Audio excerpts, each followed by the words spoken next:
so amazing. I love this subject so much. I can feel the energies in the room, and there's like there's a little bit going into it, and then there's a little part of the room like,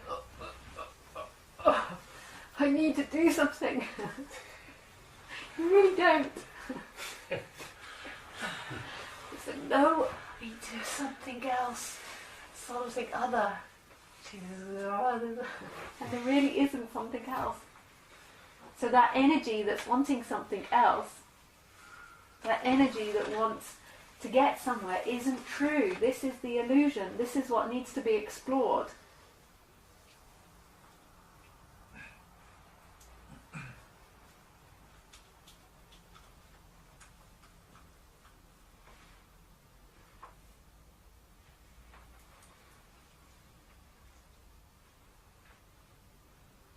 It's a little bit painful and good in the same time. Yeah. It's the energy myself. I can feel some special, I don't know what it is, but a little contraction you talk about, self-contraction. I can feel, observe myself in a body. Yeah. But it's a little bit painful and good at the same time.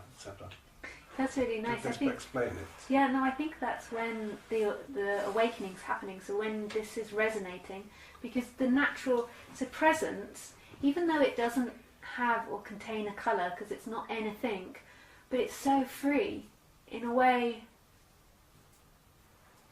The essence of all things is like making love to itself in every appearance. So it's total and utter love. So that, I think, is mostly what you're associating with pleasure, like that's beginning to resonate, and when I'm speaking there's a hearing of that. But then the energy of that person is still contracted inside the body, and still the reason that it's painful is because it wants to move somewhere else. And also when it's not being fed, and when it's deconstructing, for some reason, I don't understand it, but it gets, the energies get tight and then they're releasing, like they get really tight. Like, you know how sometimes,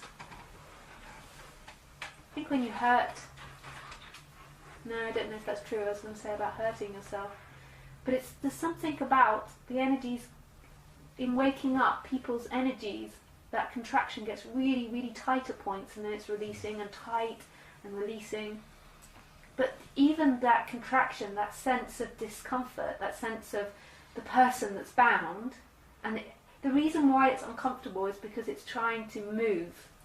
So it's like it's judging this unconsciously. This isn't conscious. It's judging this as not enough, and then it wants to go somewhere else. And really the natural way of things is such deep relaxation. There's no sense that the next moment is better. But that energy unconsciously is contracted, so it feels like somebody's in here, and then it's trying energetically to move to the next moment, and it always gives a little taste of restlessness. And when this subject's pointing it out, it's like you become more aware of it. When you were just seeking prior and you weren't aware of this subject, you just were more focused on getting. Whereas now you're more focused on that restlessness rather than the getting. Because what could possibly give you it?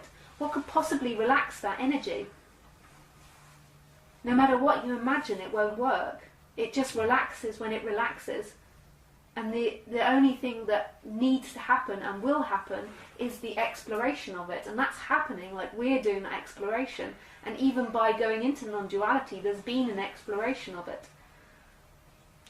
And you talk on this online retreat to me about the intellectual awakening.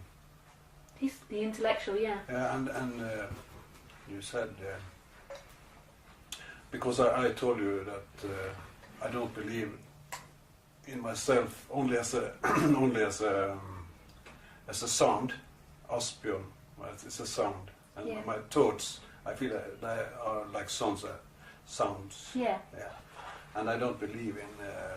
I've heard Byron Katie and these questions: is it true?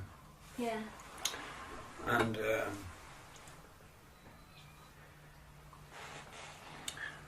brainwashed myself. I don't believe in thinking anymore. Yeah. Somehow. But then you talked about it's the energy, energetical awakening. Yeah. And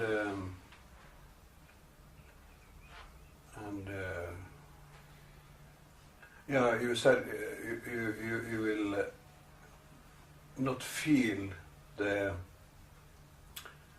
separation anymore.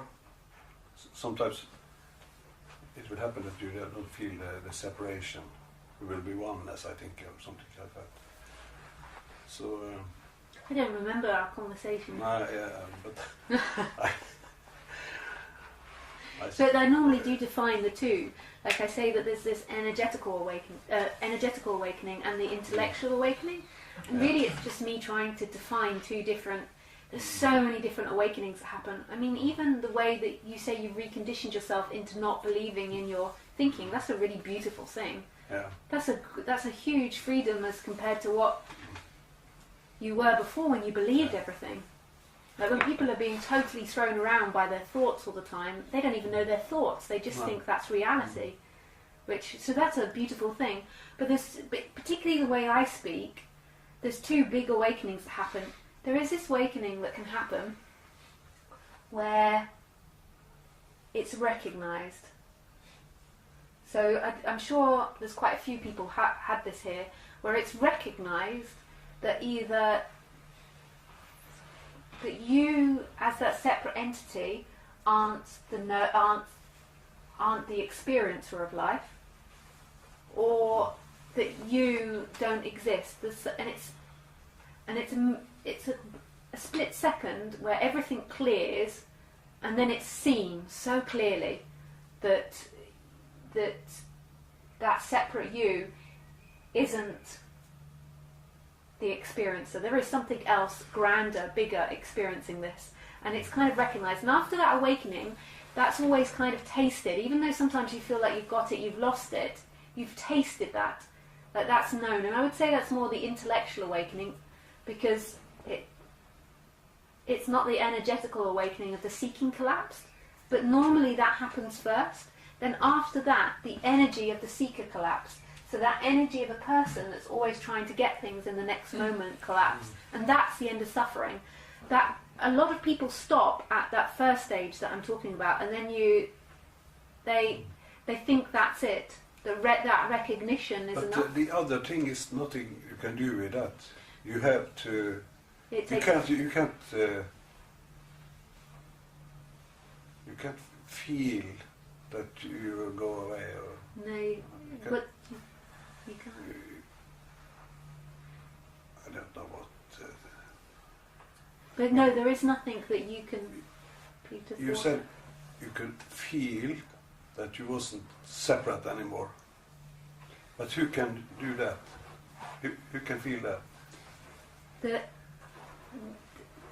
If I don't exist. Yeah. That's the that problem. Presence does. But I feel I exist, but I want to fall away in the void. But that's the really beautiful part. So it's not that the presence does, it's that the presence stops being bound in an illusion, and then everything is simply awake, but not happening to anyone anymore, and it's known and not known. I can't. No. But it's not so. You don't get to own it. So, in no way can you claim it in time. It just that is the way it is. Things are no longer divided, and that energy of feeling like in here, like there's something that needs to be got, disappears. It's very strong. Yeah, it's really strong. I mean, this is why people can work 18 hours a day, because they've got such a strong seeking energy. It's very powerful, the seeking energy. It's powerful in the sense of it makes us do so many things. So many things. It's really... It slows down a little bit last year. Yeah. And eventually it will just crumble the more and more it gets explored. But a lot of it is the not acting out of it. But you can't do that, because if you attempted to not act it out, then it would be seeking again. Yeah. It's just that the energy has less and less games to try and hold on to. So there's less places for that seeker to hide. So therefore it begins to unravel. But it's not someone's doing. Like when it began to happen here, there were so many different awakenings, but then when the real stuff started was when I went to live in Australia or in the forest. So before that, there'd been the recognition of everything. There'd been so many awakenings that I knew this subject inside and out, but there was still that strong energy of seeking. And then I went through 3.5 years of, even when I got there, I knew pretty much it wasn't in the world, but really, really, that energy stopped trying to grab onto anything. There was nothing that I could imagine anymore that would bring me freedom. And it's not depressing. That sounds depressing, but it can be depressing at points when you're really strongly suffering, but there's nothing left in the world for you anymore. Like there was nothing positive that I could imagine that would free me. I couldn't imagine being successful or the money or the home. There was no possibility. So that stopped. That trying to get those things stopped. Then the other side of like all the things that made me unhappy, I began to see that they also didn't have the power to make me unhappy. So like environment and your partner particularly. My boyfriends were always a strong place of, yes, they are definitely the ones making me unhappy. So it's not just that side of like believing that things can make you happy, but also that which you think makes you unhappy. And this is in a way harder because we're so addicted to believing that there are things that can make you unhappy. But there's nothing that can make me unhappy. There is pain that could happen. So you could come over here and beat me, and that would be very incredibly painful. But nobody out there is in control of giving me freedom or taking away my freedom. And that's the same with all these bodies, because who you are is that awakeness, not the body. The body is an instrument of pleasure and pain, and pleasure and pain come and go. They don't give you anything. They're like the sound of the breeze coming and going. They're like smells coming and going, the light coming and going. Pleasure and pain comes and goes. Fear, anger, jealousy comes and goes. Joy, ecstasy, sexuality comes and goes. They don't bring anything inherently in them. They're just different sensations, but we're so tricked by it. And we believe, I think it's measurably stronger actually, the idea of what can make us unhappy. And that's what we're always trying to avoid. So we try to force people to be a particular way. You cannot be this. It doesn't mean you become a doormat. I'm more fiery now than I've ever been. I'm more prepared to say no than I've ever been. It's not being a doormat that I'm talking about. It's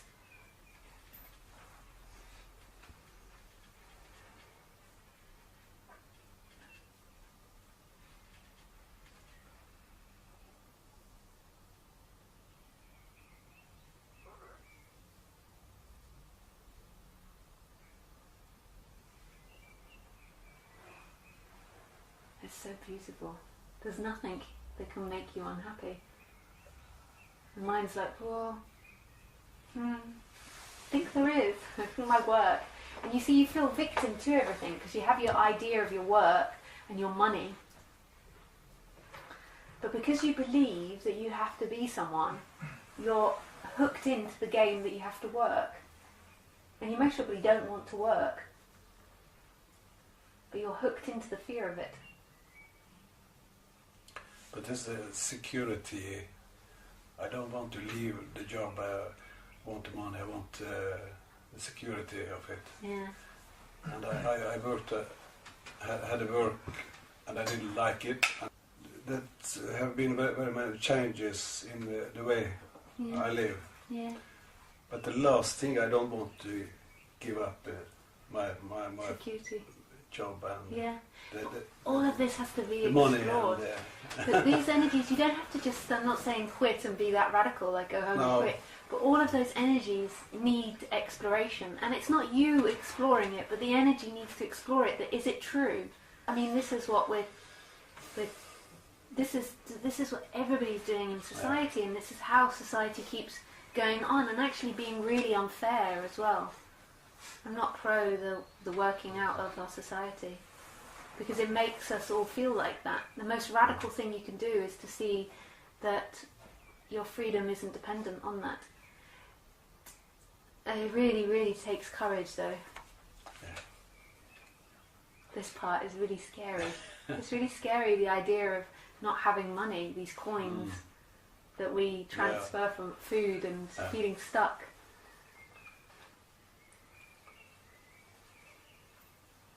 Maybe that's what happened, and then when it don't happen anymore, then it's this. Yeah. Yeah, it just needs to be explored. Like it's not that that anybody needs to stop working, but these hooks which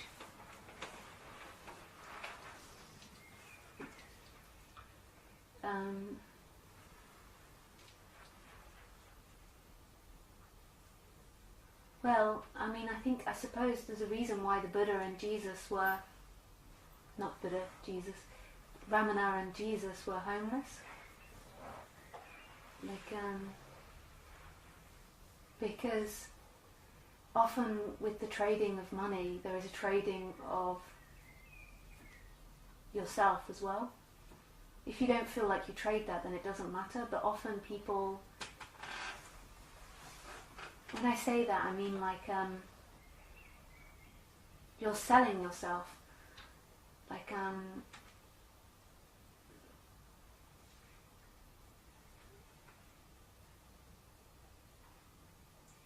you're afraid of something, so you keep on working to not face that fear, or you keep on producing to not face that fear.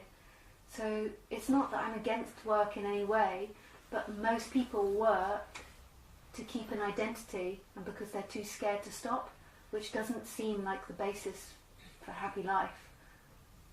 I don't know if that's, like, everybody, some people are lucky and they fall into a job that they really love, but most people that I come across, their whole life is based on always doing things out of fear and lack, and it's never going to work. If that's the way that you're living, then that's got to be questioned, otherwise you're going to keep being bound. You're going to keep believing that it's true. And there's no truth in it. There's just no truth in any idea. But these ideas energetically hold in the body, like they're in the gut and they're in the tummy, and so your impulse just is to do the opposite, to try and relax it. And it doesn't even go questioned, it just feels like a natural way of being.